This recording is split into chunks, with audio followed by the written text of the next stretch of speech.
This episode of the Concierge CPA is brought to you by Unison Globus. Delegate and build a reliable and sustainable team beyond outsourcing with Unison Globus.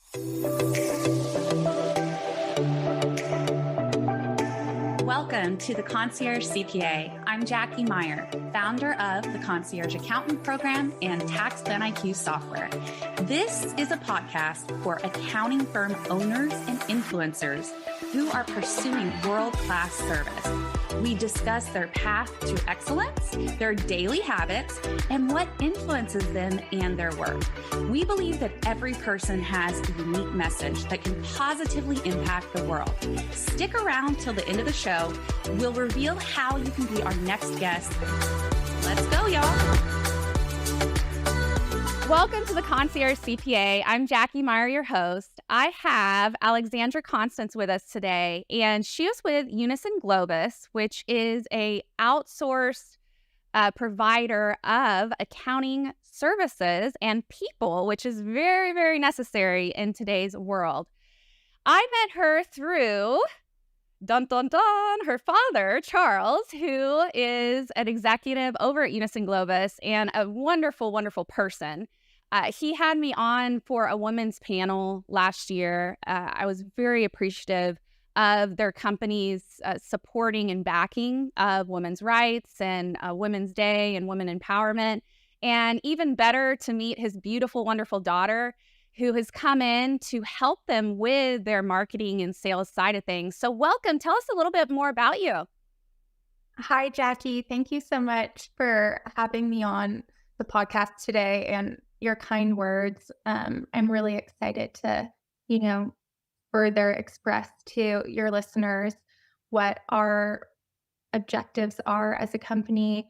We are based in Coral Springs, Florida, but work with accounting businesses in North America, the UK, and Europe since 2006. And we're here to assist with the growth and profitability objectives of firms who need help with dedicated, skilled talent and staffing their firms. Awesome.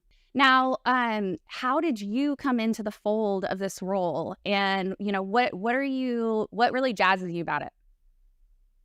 Yeah, so my natural progression in joining the company was through my father's involvement, just as a familial relation. I would get insights into, the long-term growth that envision that he had for the company, as well as with their upper management team. And I felt like my background in branding and international business could be a value add as we continue to grow as a company. And I was excited to be given the opportunity to join the team and work with our office in India, as well as our USA onshore team in, better catering our services to our current clients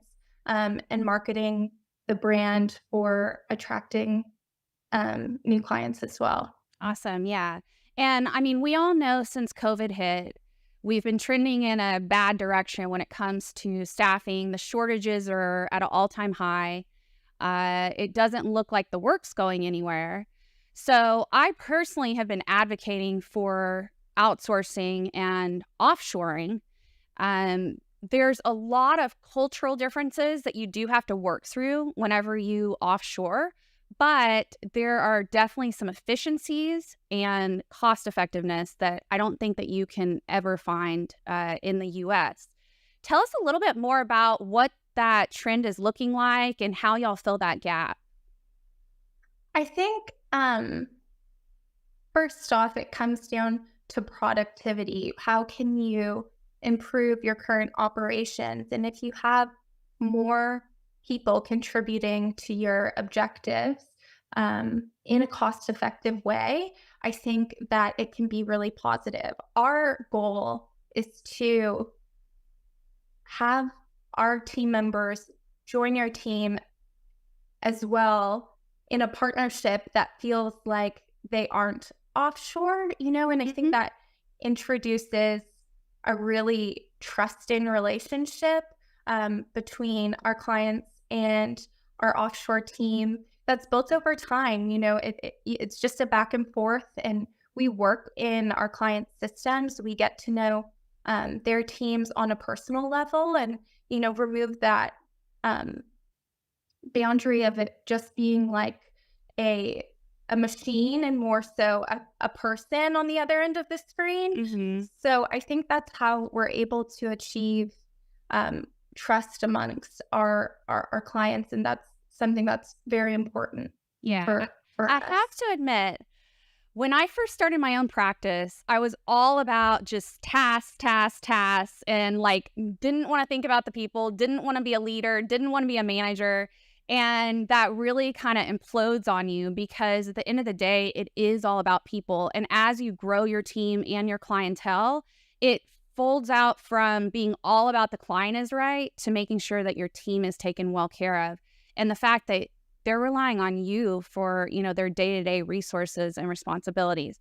So I kind of looked at it a little backwards in the beginning with like, oh, if I outsource this work, I don't really need to have a particular person assigned to this. I just want the task done. But I found that it all comes together so much more beautifully if you do have that assigned resource and you get to know the person as if they're on your team. And so I really like that about what y'all do. Another thing that I think is really neat about you that a lot of other outsource companies don't do is you provide kind of the full gamut of types of services that your team can provide. So you've got tax prep, right? And the compliance side of things, but then you also have the bookkeeping and accounting. And I run into so many offshore companies that are only doing the bookkeeping. I can't find anyone that does like tax prep. And so it's been really hard for firms to find people to fill those positions. How do you find people, and, how do you educate them and make sure that they're a really good fit for these roles? Yeah, I mean, outsourcing is something that we are not the pioneers of. Our firm has been in business for 20 years, but a lot of the big companies have been outsourcing remote staff for years as well. And so that's where the education base comes in some of these countries. And then we also offer, and encourage continuing to pursue education amongst our team members. But we really just try to tailor to the needs of our clients. There's nothing that we can't figure out to be able to help with. I mean, we have 400 very skilled individuals who are eager to work and willing to learn. And I think that's a large component as well, is that our team wants to be able to grow to your needs as a client. And so we try to find pairings amongst our employees that work really well with our clients, and then continue to just get feedback and listen to what people are needing. Something that I'm really excited we will begin to explore further is currently we offer services for a 12-month contract, whether that be full-time or part-time staffing, but we're really looking into being able to cater to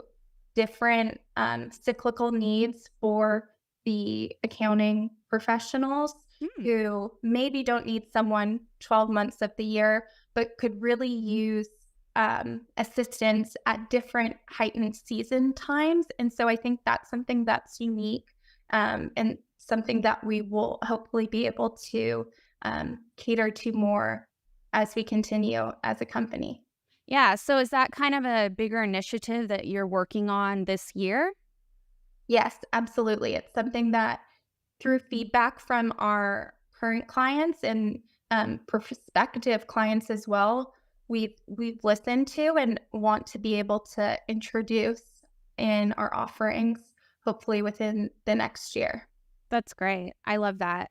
Yeah, I always tell firms, plan for the worst when you're at your best. So when it comes to staffing, always be recruiting. Have an outsourced company as your backup at the least, right? At least do some interviews and figure out where you jive, if there's good cultural fit and a core values fit and whatnot, and then have that backup because bad things do happen. I mean, your main staff member might go terminally ill or something awful happens, and it just kills a practice and firm and the owner when things like that do occur. So it's really great to have those backup options. You mentioned, I think there was another initiative that you were talking about that y'all were coming out with. Was it around those more service lines, or was it around the seasonal work that you just mentioned?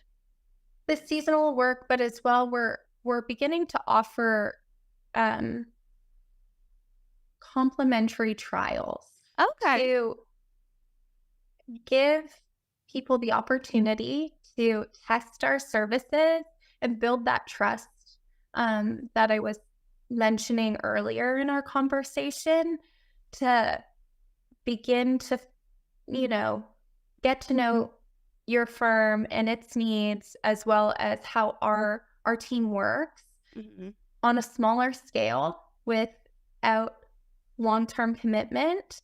And so I think that's also a wonderful way to maybe be able to feel comfortable taking on outsourcing for the first time, or outsourcing with us for the first time at Unison Globus, Yeah. or additionally having the experience with our company so that when in the future something, unfortunately, if it does go unexpectedly, you have us as a resource in your back pocket, um, and feel confident moving forward with using our team in your time of need.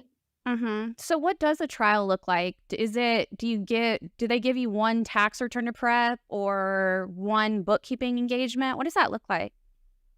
It's dependent on, you know, the firm's needs, but several returns, just as a trial basis, and you can see how we work in your systems, but with no long-term commitment. Okay, gotcha. Um, Yeah. Now, during my doctorate in leadership that I'm just wrapping up, we study kind of international cultural barriers, and Mhm. it was interesting. You've all of your workers are in India, is that correct?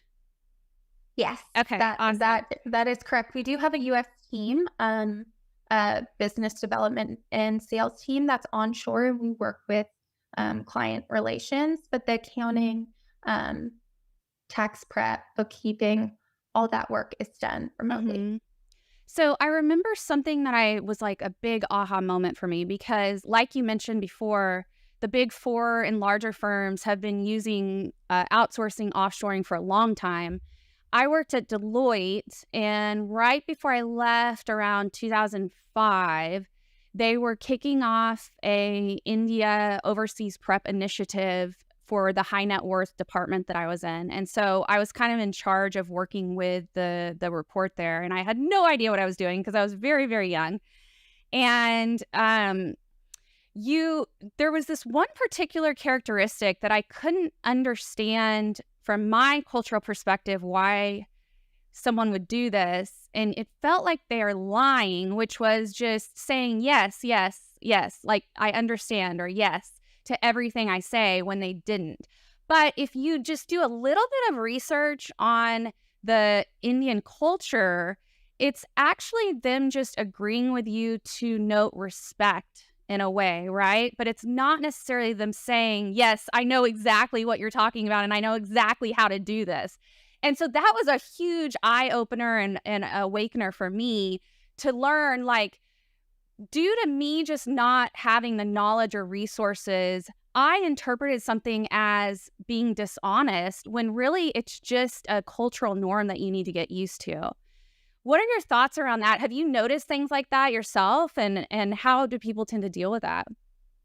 Yeah, absolutely. I think that's a really interesting antidote from your personal experience. I think on both ends of the spectrum, when you're interacting with someone from a different country, there are going to be things that arise that are culturally different. And the most important way to navigate that is to ask one another questions and give feedback. And that's something that we really encourage um, everyone to participate in on both ends. So in that instance, if there is a misunderstanding, to just ask the question and know that it's okay to, and give genuine and honest feedback, to work towards like the best communication style that that relationship can have.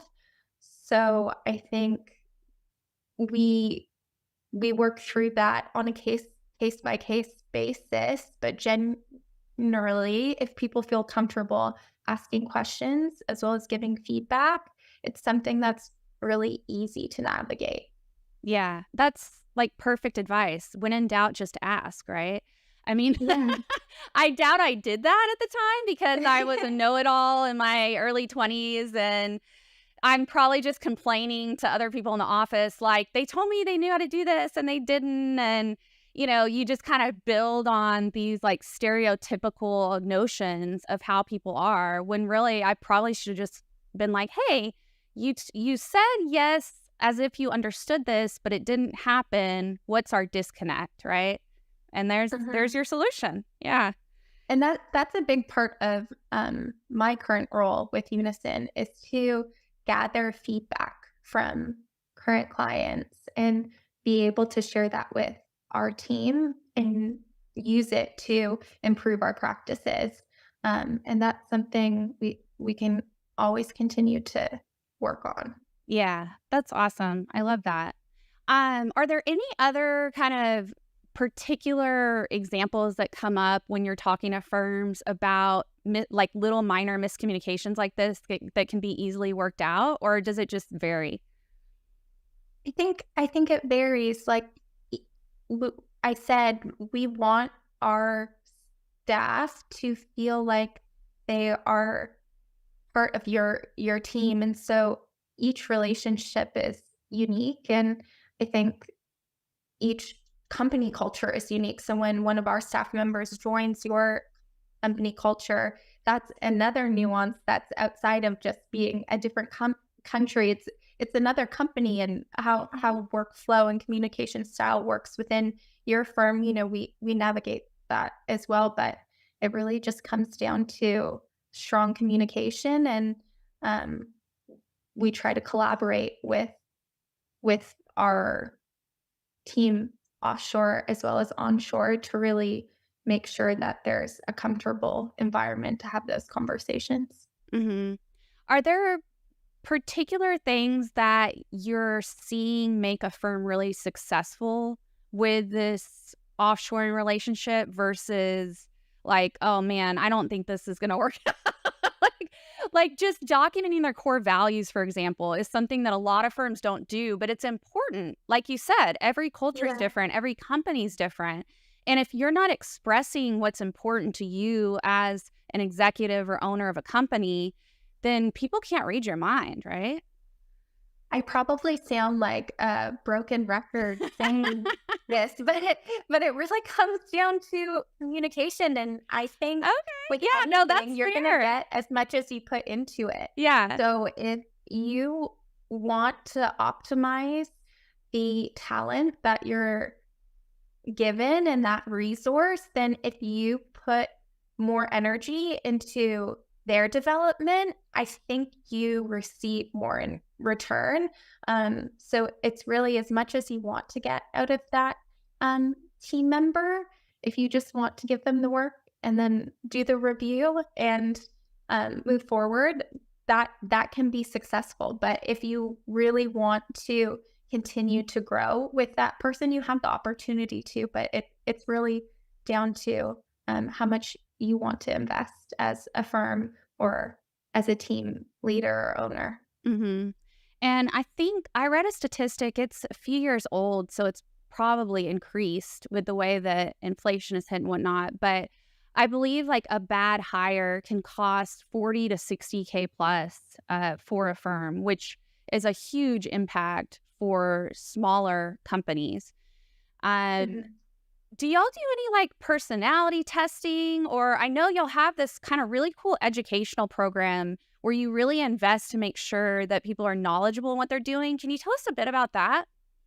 Yeah, we do have an interview process that goes on prior to you onboarding any of our team members. And so part of that is experience is trying to assess compatibility um, based on our team members' profiles. So you'll go through what's essentially like a resume and their background, and then we'll set up Zoom calls to get to know them as individuals, and then you can select who you think would be the best resource for your team. Again, it's not like you're sending us the work that you need done, and then there's a closed curtain and you don't know who's completing it.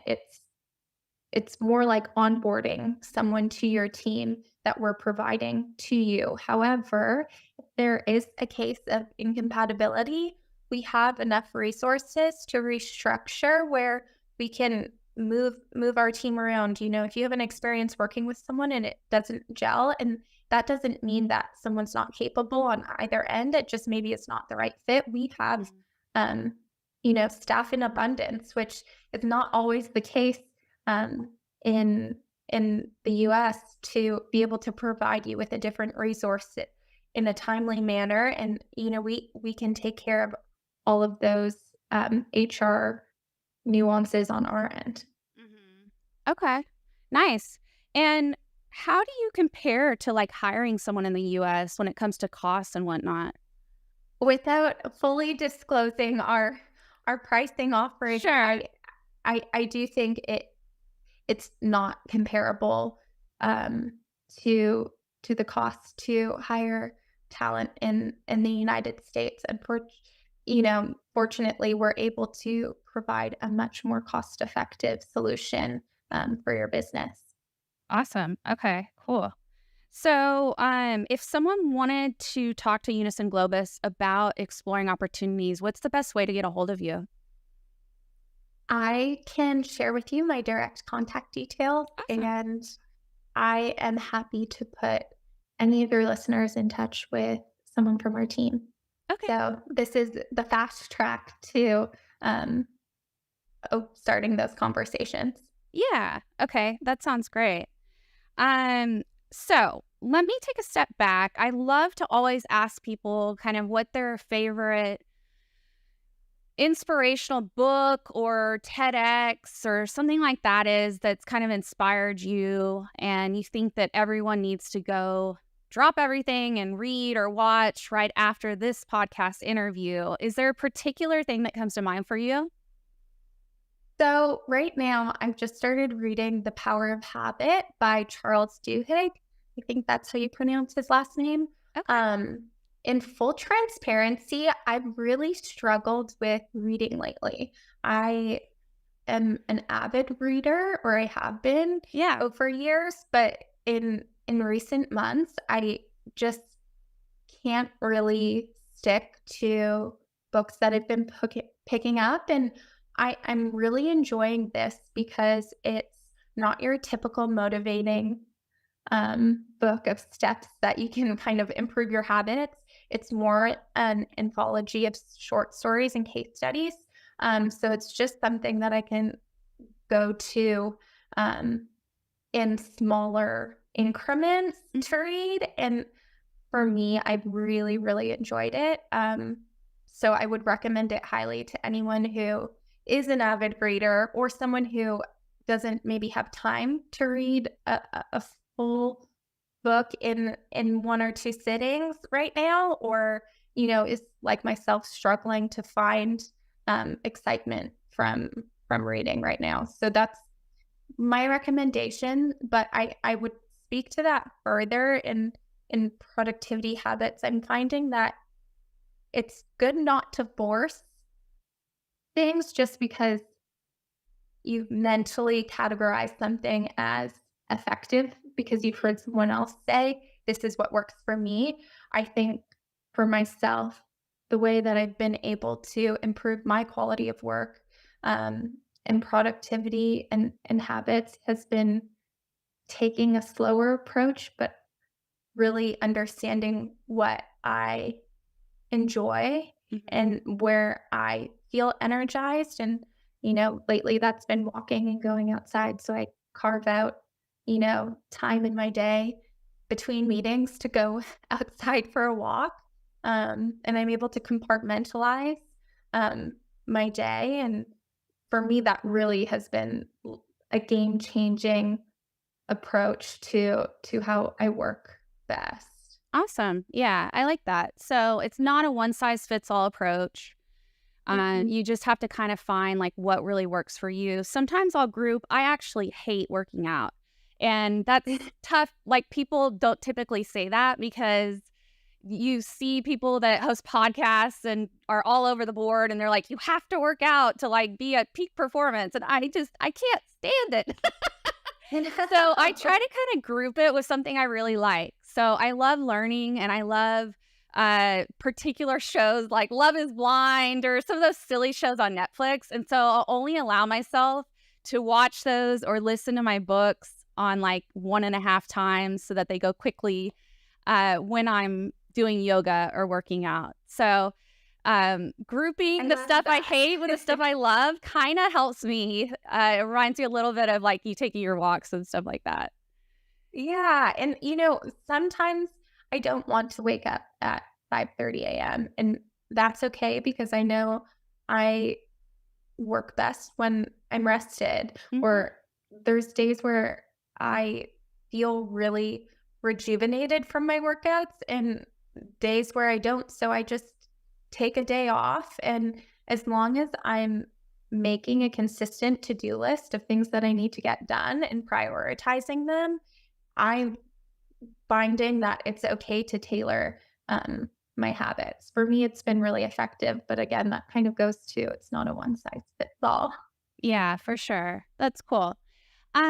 Give us a little more insight into you. Like, is there kind of a life lesson that you've learned that you could share with our listeners and viewers that you think's really important, or um, something along those lines that, or a quote that you love, something like that? Oh gosh, wow. I feel like that's somewhat weighted of a question, but I feel like I can tie it into what I've just shared. And truly, in the past couple of years, I've learned to just be a bit easier on myself. I really think goal setting is something that's so important, but when you're erring on the side of perfectionism, Mhm. we can all be our own worst critics. And Yes. I feel like I definitely struggled with feeling like I was never doing enough, Okay. um, as much as I would achieve, and just constantly chasing more and more and more, and finding a way to pare that down and kind of celebrating accomplishments or new growth Mhm. without being hypercritical of myself has been something that has greatly impacted my personal trajectory. Yeah, that's awesome. Was there a particular instance that happened that got you there, or was it just kind of small events and you had a realization like, man, I need to be more grateful for the small things and not focus on the negative? Yeah, I mean, there wasn't one instance that compounded everything, but I think I absolutely struggled, or still do sometimes struggle with, anxiety and that feeling of just being worried about whether or not I've done enough or done enough correctly. Um, and something that actually my father has always said is, assess the situation and see what you can do in the moment, and if you can't do anything, don't let it bother you. And so I've tried to implement that just into every aspect of my life. If I'm at an airport and I miss my flight, I Mhm. because it's delayed or the connection or, it's just some things are out of our control and that's okay. And so we work towards improving the things that we can and then not focusing on the things that, are out of our control. For sure. That reminds me of a prior guest I had recently, Julie Smith. She recommended, I don't know what the adult version of the book is called, but there's a kid version called The Energy Bus. And I bought it for my kids who are 7 and 10, and we've been reading it a lot. And it's focusing on the positives and not letting like negative energy in, but also if something negative does happen, focus on like what the lesson learned is. Mhm. Or I like to think if I just tripped and scraped my ankle a little bit, well, now I know that I need to be careful in that area because next time maybe I would have tripped and hit my head and had a concussion, So it could have been a lot Yeah. worse, right? So I definitely can empathize with that motto. I like that a lot. Um, what's kind of a productivity hack or something that you do in your day-to-day that helps you be more efficient?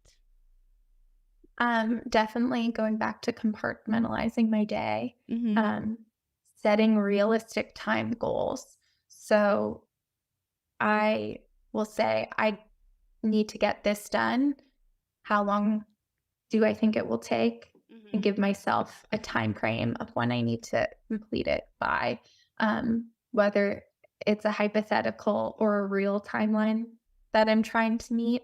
Just creating that structure allows me to do things like walk in the middle of the day or, have a moment to have a coffee, and then reset and go. I find that's the best way that I'm able to be productive is to just compartmentalize my day, set timelines for when I want to complete tasks by. And then sometimes if I realize I have a lot on my calendar or on my schedule, then delegating things or asking for help when I do need it. For sure. So, are you saying you kind of like give yourself a deadline? So, okay, I know I have to finish this particular project. I'll give myself 45 minutes for that, which is a realistic Mhm. expectation. And then at the 45-minute mark, I better be done kind of thing. Is that what you're saying? Yeah. Okay. Yeah. Yeah, I like And if I'm that. not done, then reassess. But Yeah, because that does happen and that kind of plays back into not everything can go as we plan always, but giving myself time frames of what I want to work within and, prioritizing tasks. If it's something that I don't want to leave until Friday, but it doesn't need to be completed until Friday. Maybe I only spend 30 minutes on it on Monday and Tuesday and then focus on something that needs to be completed earlier on, throughout the day, um, prior, but then carving out 2 hours on Thursday, if that makes sense. for sure. Yeah. I mean, I'm a huge advocate of time blocking and structured weeks, but you're kind of taking it to the next level, which I realized I had to do as well. If you're an overthinker at all, which it sounds like you and I might have some commonalities there, you Yeah. can just overthink any project to death, right? And so maybe if I'm researching a new app, I love like researching, inventing, like all these ideas come to my head. I give myself a deadline like, okay, look, you have 10 minutes to look into 5 different applications that might be good for the task you're doing at hand, and then you're done. And then it just Yeah, kind of like keeps you on track, right? To not just completely go off the handle that day or that hour, right? absolutely. And if, I create something or work on something and then it later needs to be refined, that's okay. But sometimes I think you can go in circles and it's positive to be decisive and to come to a completion and move forward with the next task, which can be more challenging in a creativity capacity, Of course. versus something that's maybe numbers based. Yeah, for sure. For sure. All right. Well, as we kind of come to a close at the top of the hour, I do like to ask if there's any particular kind of challenge or concern that you're going through that we could do kind of like a little mini coaching session about. Is there anything that comes to mind for you? Yeah, thank you for opening the opportunity to have somewhat of a session coaching with Sure. you. I Let's think do this is it. so exciting. We're currently as a company working on rebranding, as I've mentioned, and also really focusing a lot of efforts on our website. And I think our current website reflects maybe more of those cultural um, differences that we've prior touched on, and we'd like to create a cohesiveness in really catering to our clients and prospective clients for making it a more user friendly experience. Right now, we have so much information on our website. I think Mhm. I'm working with our marketing team and developers, and there was maybe 126 pages of information that we've condensed to 25 pages. That's So amazing. that's just the start of our revamp of everything. But I guess just what you would recommend in this process of launching a new website. Well, I think my recommendations would circle back to something you said earlier, which is asking for feedback. So, as you're going, and people love to help. We feel like we're burdening others when we ask, "Hey, can you take a look at this?" or whatever. But people actually really like to be helpful. And I'd be happy to take a look at your draft site as well. So feel free to email it to me. But yeah, just ask for feedback. And I think simple is better. I think that over the years, websites, and I've been there too, like it's become so overwhelming or overloaded with information when really, like in most sites, people go to the homepage, your pricing page, and then maybe the about you page, right? So I think it's important to be clear and transparent as you can with pricing. I love seeing people's real life pictures on websites. Mhm. So, because that's what makes us human, right? And the more we move into this electronic AI world, it's going to be even more important to show that you are human beings. So I would show pictures of, you, your family, the team, pictures of the India office. I think people are always curious, like, what does it look like over there, right? And so you could probably feature some stuff like that and just make it really visual, which I think a lot of people are more visual learners anyways, right?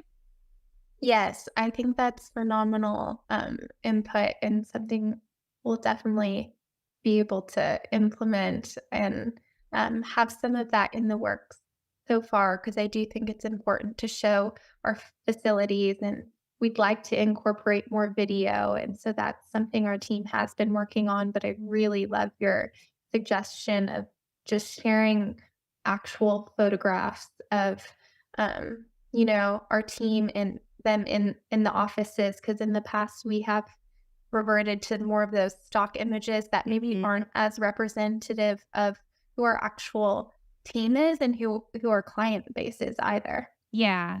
People want to see behind that veil a little bit. And I get this with accounting firms I work with as well. They are so analytical and big thinkers. And so they're all about the numbers on their website or, the words. And at the end of the day, most people just want to kind of see who they're working with, even if it's a little informal. I think that's okay. So, yeah, I mean, hopefully that helps out a little bit. But yeah, I'd be happy to take a look at it and provide feedback. I'm sure it's going to be amazing. I mean, as long as you put intention behind it, there's, kind of nothing you can't do, right? Thanks, Jackie. I would love to take you up on that in the future. And hopefully, when anyone listening to this podcast goes and looks at our new website after it's been launched, it can be reflected of some of these suggestions. Yeah. So, what is your website if they want to go check it out? It's www I may have included an extra W there. It's That's okay. We know what you're talking about. www unisonglobus.com. Okay, perfect. So unisonglobus.com, Globus with a Yes. US at the end, which I used to say Yes. global, so I have to be very careful of that.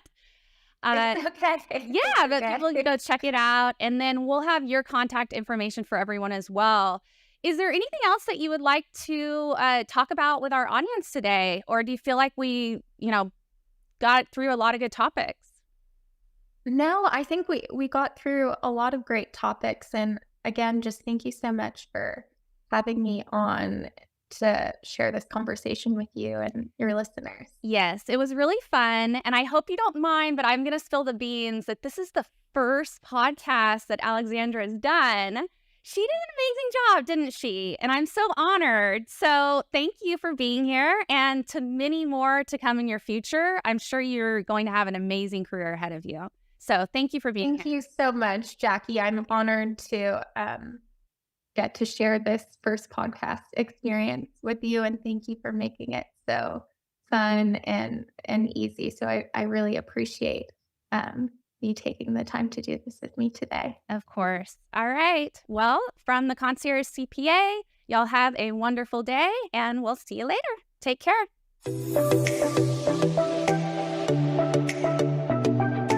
Thank you for listening to the Concierge CPA, hosted by Tax Plan IQ. We believe that every person has a unique message that can positively impact the world. If you are a successful accounting firm owner or influencer who would like to be on this program, please visit JackieMeyerCPA.com, JackieMeyer CPA.com to apply. Please share this on social media and rate us so we can continue our good work. Join our Facebook group called Accounting Firm Influencers, or connect with me on most platforms under Jackie Meyer CPA. Thanks for being accountable to transforming our industry today.